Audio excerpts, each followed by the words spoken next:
J'essaye de faire à mon échelle quelque chose pour soutenir le Liban.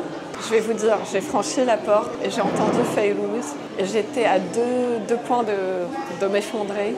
Elles sont artistes, intellectuelles, elles appartiennent à la diaspora et elles s'organisent pour soutenir le peuple libanais. Samedi 12 octobre, à Pantin, en banlieue parisienne, le collectif Agir pour le Liban organisait sa première journée d'action. J'essaye d'être utile parce que c'est très difficile de vivre ça à distance. Je suis allée à la manifestation samedi dernier. Là, c'est le premier événement pour moi que j'avais vu qui était destiné à lever des fonds. On se sent un peu désemparé et triste en même temps. Et parfois, on s'interroge sur la légitimité de notre tristesse. Et c'est une évidence, effectivement, de participer à un événement dont l'objectif est finalement d'être en soutien par rapport à ce qui se passe au Liban en ce moment, malheureusement. Objectif principal, collecter des fonds. Cyrine Fatour est artiste, installée à Paris. Elle est à l'origine du collectif et de la journée. Ça a commencé par...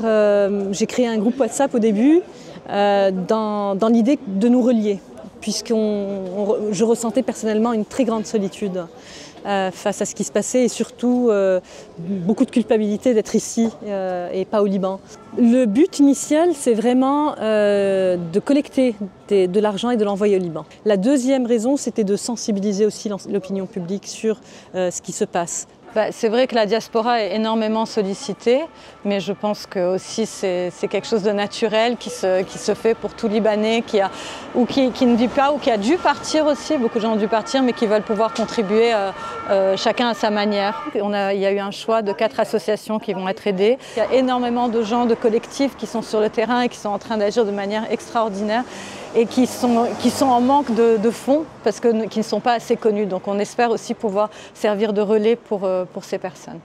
L'occasion pour beaucoup de se retrouver aussi et d'envoyer au Liban un message. Voilà, il s'agit de ne pas vivre cela chacun de son côté, de ne pas vivre l'actualité dans l'isolement et aussi de faire passer aussi un discours. À nos compatriotes, on veut dire que nous, on vous voit, on vous entend et on vous soutient, même avec les tout petits moyens qu'on a, les petites gouttes dans un océan, mais vous pouvez compter sur nous.